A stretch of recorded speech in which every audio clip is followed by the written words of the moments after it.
Fatimah Williams is a career transition coach who works with academics. She joins us to discuss how high potential leaders emerge and how we can all create positive, permanent shifts in our professional lives this week on The Feminist Perspective. The Feminist Perspective with Dr. Sophia Johnson is made possible by Hollingsworth Real Estate Group. Ask Hollingsworth about real estate. And by Allstate. You're in good hands. Fatimah Williams is a little bit of an outlier in academic circles.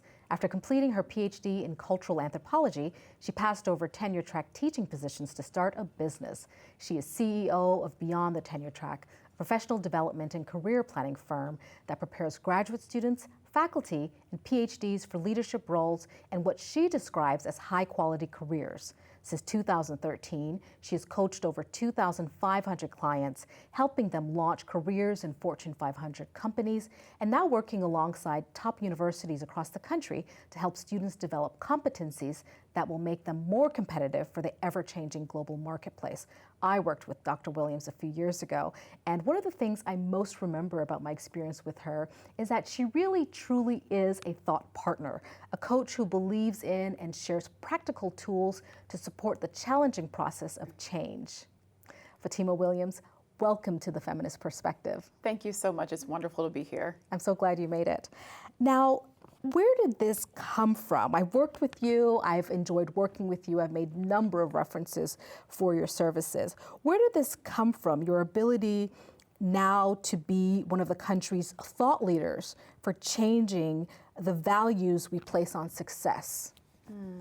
You know, it's really important to me to see graduate students really be able to use what they know how to do and what they've invested so much time and energy in learning. And so a lot of it comes from just my passion to see people who are really bright, really talented, intelligent, be able to take that and convert that to something that allows them to create the lives that they really want. And it's important because sometimes your ideas about who you want to be and what you want to do changes. And even when those things change, I believe it's really important that you know that you have options and you know how to access those options. And so for me, I think that how do I come to it and how do I kind of continue to do it? It's just that belief that that skill should be there, that that resource should be there in the marketplace, and be able to support students in a way, quite frankly, that doesn't put a lot of pressure on the person trying to figure out what comes next. So when you come and work with me, there's no pressure for you to say that you want to be in a particular career path because you studied a particular thing. Right. And so I like to create that safe space, and that's what keeps me moving and keeps me going, and just trying new things to make sure that people know that we're here as Beyond the Tenure Track and that our services exist. So tell me a little bit about the backstory. How did you come into this space? I know that you completed your graduate degree. You had these amazing opportunities. You'd been published in academic journals. Tell us a little bit about your transition. I feel like I've always been a little bit of a misfit. So even when I was in graduate school, I would say I definitely was one of the top students in the department. And I don't say that to pat myself on the back, but I say it to say that even the student who's so committed to the work that they're doing and enjoying it may have other things that they want to do or want to explore that don't look like the box that we've created around the degree. And so for me, that looked like when I was finished with my degree, the last year or 2 years of writing that dissertation, I said, you know what? I really feel like I want to do more speaking and not teaching. That's a different thing, but truly like being on a stage, on a platform, being able to deliver a message to large groups of people. And I knew that I was really good at starting things. So like taking an idea and building it up to fruition, to see, you know, projects come alive. And for me, some of the academic process felt a little slow. And so with that, I started to just do a little bit of research, ask friends who'd gone on other career paths, you know, what are you doing and how does this work out and what is it like to be in that career? And so my first stage of transition was working in a nonprofit sector and philanthropy, both kind of together, around a Healthy Communities initiative. And my research was not on healthy communities, but I say that because I learned so much in my research as well as in the classroom experience that I was able to convert what I learned into something that was relevant to the work that I was going into. Sure. So having a degree in cultural anthropology, doing dissertation research living in Colombia, South America, where I did political advocacy, kind of following that, and also speaking in a second language, I was able to take some of those things and convert them into, hey, here's how I can bring this to you, into your organization. This is amazing. So fast forward to 2019, you have coached hundreds of people across the country, all searching for what you describe as high quality careers, sort of, which has a really good feel to it, that phrase. Underneath it all, what are people looking for?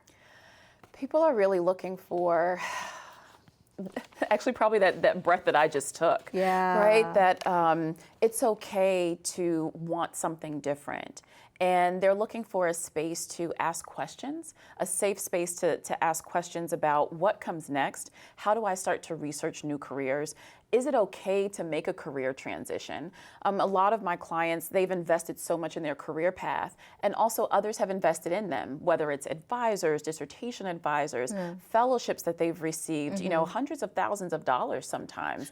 And when they're deciding that there's something else they'd like to do, there needs to be a safe space to ask questions, but not just a safe space to ask, also to get answers about how to make a transition. So that's something that's really important from the coaching perspective, is, and I think it differentiates it from therapy. It's not just a space to say it's okay to be here in this space of transition, but it's also to say, okay, now that we've kind of uncovered some of what you want to do, now let's start to put strategy to it. And that's what we do really well. And I wonder then, on this very point, why aren't the universities doing what you're doing? And we're going to get to that a little bit later, but why do you suppose you found such success and so very early in this business space? So I think I have been a part of this for a while, and kind of, I think the moment where there were a number of bloggers that were coming, academic bloggers, who were really upset about what was happening after the economic downturn, so around 2008. And there's more technologies available for disgruntled academics to tell their story, right? So you can't stop the blogger from blogging about it. You can't stop the podcaster from podcasting about it. And tweeting about it. That was really huge. And so while that was happening, I wanted to create constructive channels. Also because people who knew my career trajectory through graduate school and through, you know, postdoc interviews and offers and all of that, and they saw that I made a change and shifted into the nonprofit and philanthropy sector, they were wondering, one, why? How did you do it? How did you talk to your advisors about it? And so I think one of the challenges with this is that universities, a lot of them have been slow to acknowledge this as a problem, and then slow to put some effort and concerted effort behind it to actually come up with a solution. And I will say, for those schools that I work with and others who've contacted me and organizations like mine, they're struggling to figure out how to answer the question. And one of the challenges is a lot of times they want to do it all in-house.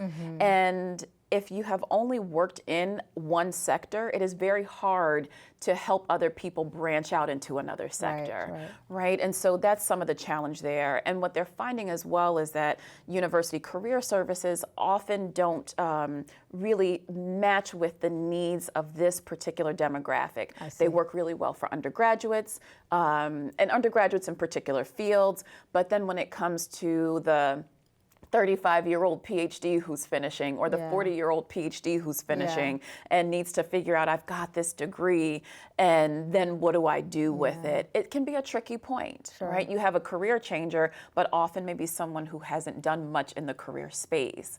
So it's a number of tricky things that are happening there. So schools are slowly getting there. And I will say, you know, I'm really excited about the schools that I get to partner with that bring creative thinking and that allow for the partnership between us to really work. Very nice.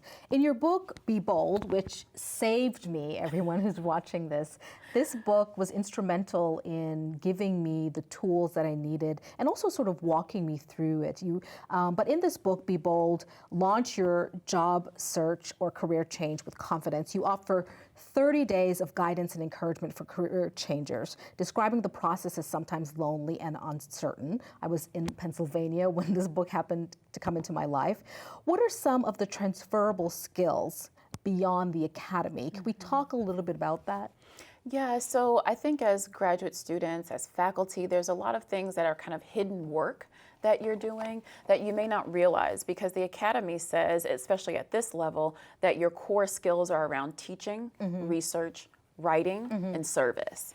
And so some of the work that I help people to do with transferable skills is saying, well, what are we really talking about with service, and breaking that down. And so it's quite an intense process of kind of working through the CV to translate really skills by skills and experience by experience what's embedded in each of those experiences. So when someone says, yes, I was, on a committee where we held a symposium that brought scholars from 3 different countries and was convened over 3 days, I really break that down with them about the skills of persuasion, presentation, of logistics, organization. And so there's no one size fits all with the skills. I really like to take in a more individualized approach to helping you figure out, how can we look at what you've done in this space and transfer it to another space? Right. Because the symposium creation and kind of holding that may not really mean much to someone, right? That you got the top scholar in your field to come. But if you can tell me that you were able to, in sort of more generic language, persuade and influence to bring the top 5 researcher in the country or speaker or expert in the country on this particular topic to a meeting and convening, then we start to get something that an employer can understand, even if they don't understand your setting in academia. Wow. So is this, who should read this book and who should pick up this book? Is this something that you can work on independently?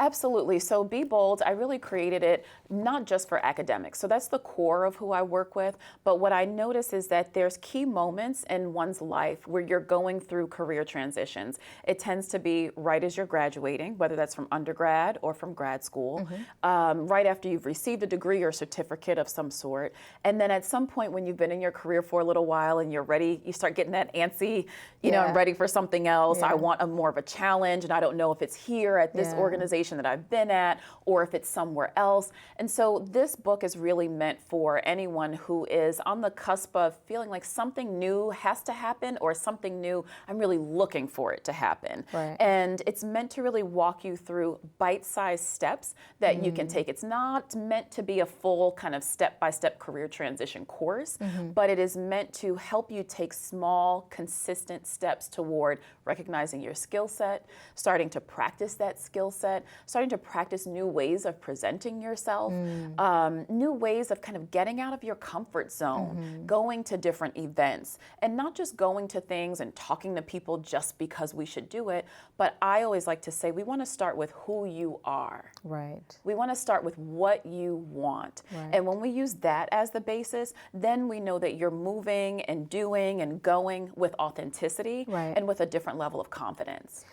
This is, to my mind, I wonder as well, because, I was a client of yours for some time, but I wonder as well if the universities, just like the medical schools, for example, transitioning and having a more diverse range of courses, I wonder if this is something that needs to be embedded in the academic experience of students at the graduate level.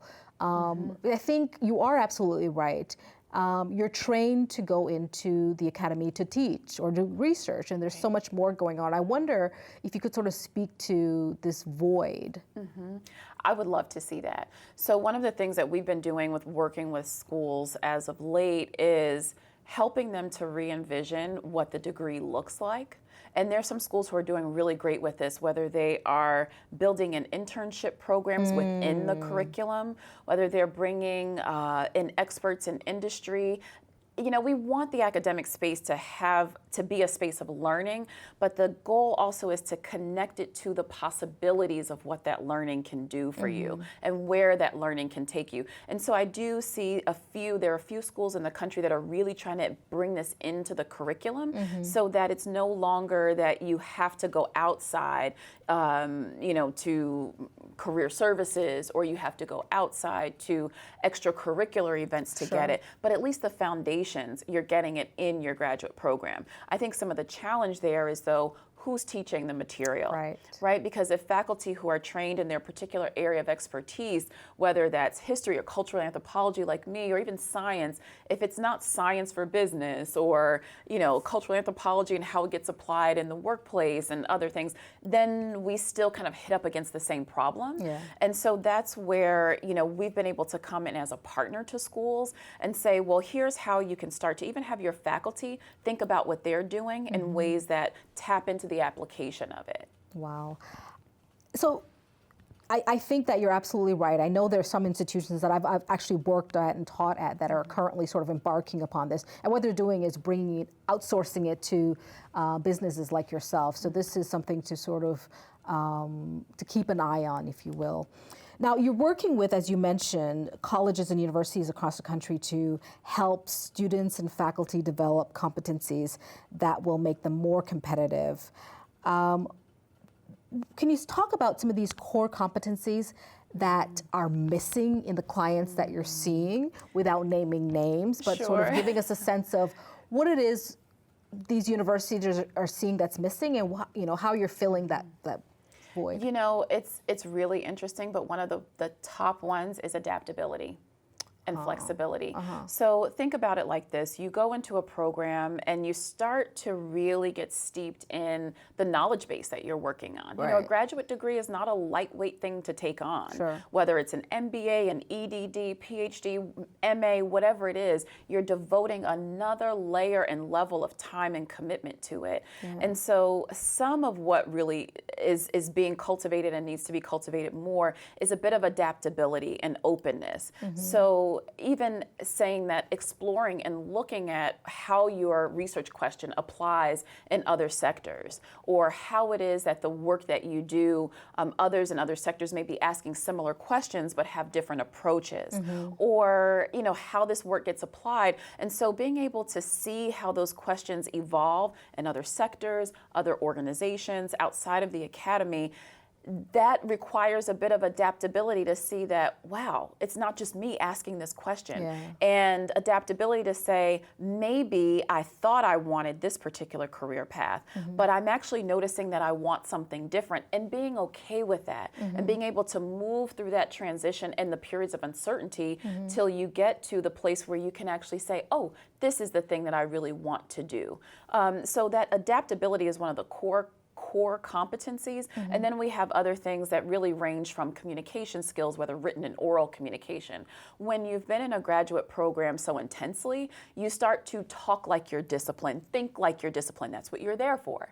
But when we're thinking about how can we translate this knowledge into things that people can use and they can understand and tap into, even if they're not in my degree, then we need to learn how to speak and talk where anyone can understand what the value of our work is and our research is. So there's a number of different competencies, leadership competencies as well. We want to see from our brightest and boldest that they know how to lead us into problem solving, creative problem solving. So when they're in the workplace, when things don't work out so well, they can really kind of rise above the challenge of what's happening in the moment and really provide thought leadership so that the team can move forward. And so those are some of the competencies that we want to start to see in graduate students, and we want to start to see in students in general. So this sort of begs another question. I'm wondering if there are, you know, how much time you spend overseas, if in fact you work in the consultative capacity outside of the United States, and if you see is this a global trend, or what patterns do you see in other spaces, you know, in other countries or other spaces? Yeah, so part of this like blog era that you know, that really got kicked off right after 2008, everyone was kind of feeling this recession, right? And so it articulates a little bit differently for graduate programs and kind of the way graduate school works in Europe and also in Australia versus in the US. We tend to spend longer in our degree programs. And there's just a number of slight key differences that I think makes the culture of academia and the culture of the doctorate in particular pretty intense here.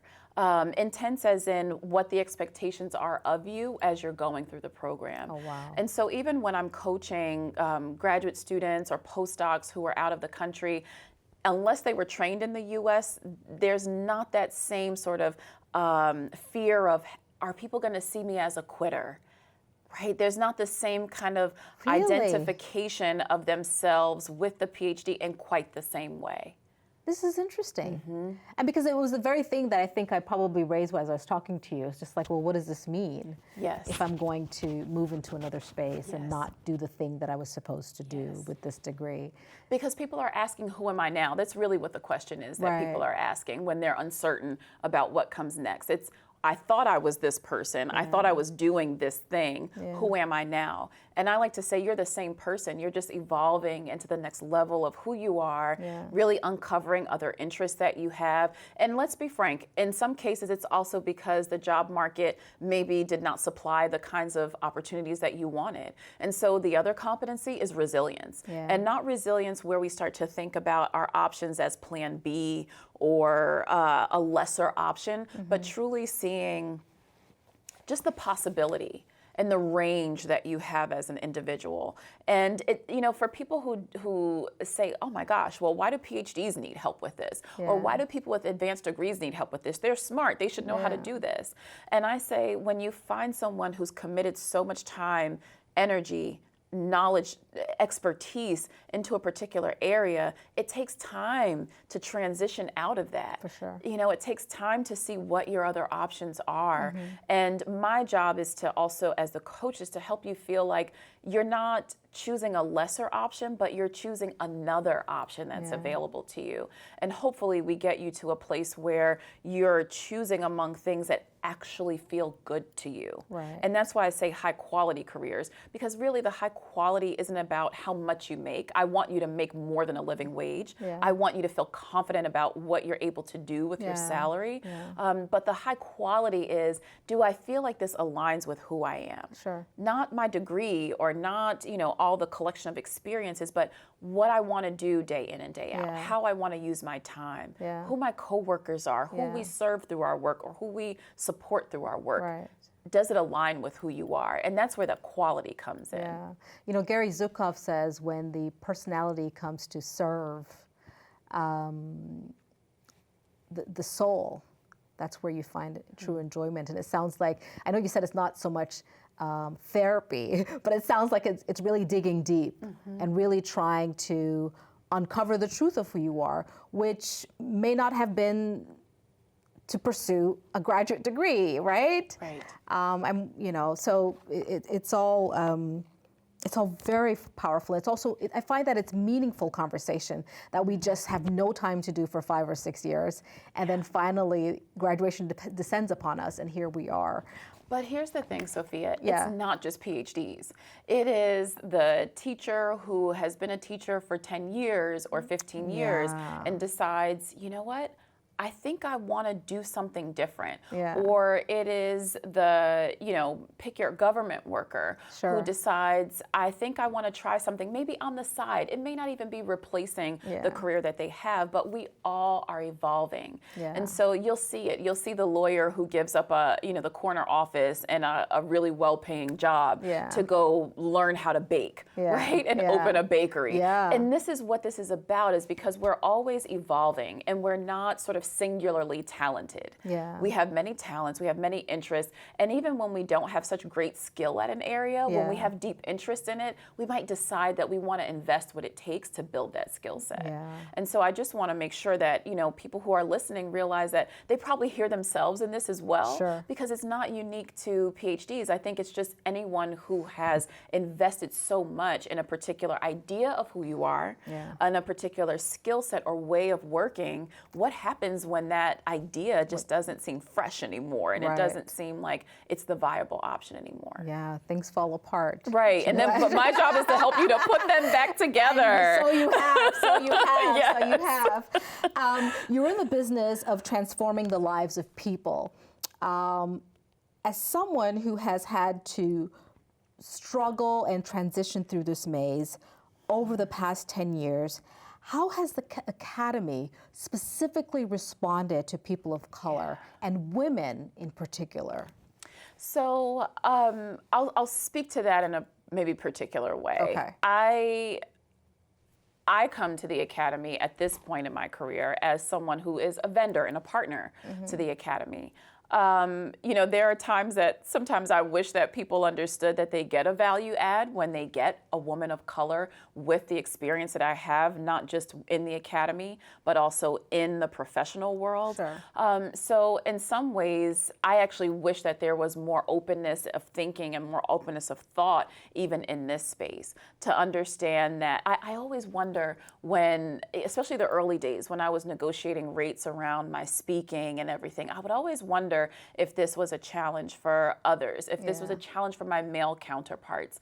And so, in business, you kind of just do what you need to do. You present your best offer and you present your best solution, right, to your clients. But I would say, I think that once we start to open up and see what different skill sets bring, and really, I wish that more faculty would even tap into this and see how they could be of support. So my work tends to be with deans and provosts and others, kind of at that level of leadership. But there's also a role here for faculty to see how they can be of support to their students in this issue.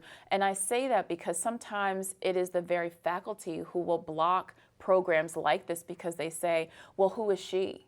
Yeah. Why does she get to be here? And I mean, you didn't read my whole list of accolades and all the work I've done, the companies I've worked with and for and consulted to. But sometimes even with that, people are fearful about difference. And sometimes that difference isn't even about race and gender. It's difference about where is she coming from? Why is she not still in the Academy? How is she going to teach us if she's not in the Academy? Right. I'm like, that's exactly how I'm going to teach you because I've been there and I know how this works and I study it and I talk to deans all the time and provosts all the time and students all the time. I'm kind of vertical and horizontal. And I've had experience outside of the Academy, quite deep experience. And so my hope, my wish is that there is more openness of thought in general about who can speak to this issue and recognizing expertise in many different areas. Right. Now on the client side, spend a minute or so talking a little bit about the experiences of women and visible minorities or non-visible minorities and how they're faring in this new global space, economic space. This can be a challenge. I coach men and women equally, both come to the practice. I do believe that there's more women that come through the practice and take our courses and everything. And one of the things that I see is that women who are going through a career change in particular have a lot more considerations that they are thinking about. They're thinking about whether they have young children or they're about to start a family.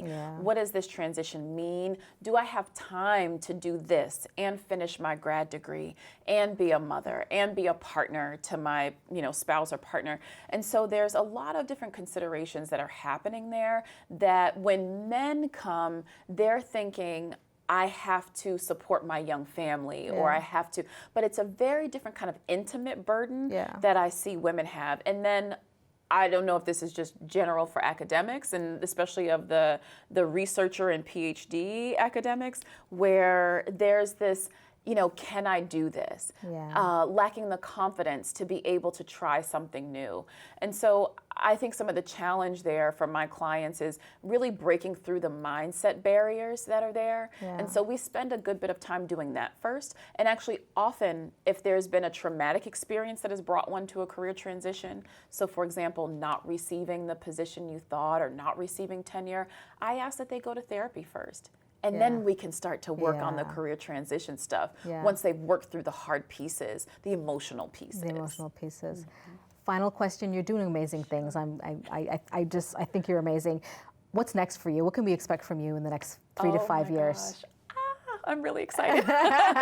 So I'm so excited for that question. So I am working on a book that Oxford University Press has commissioned.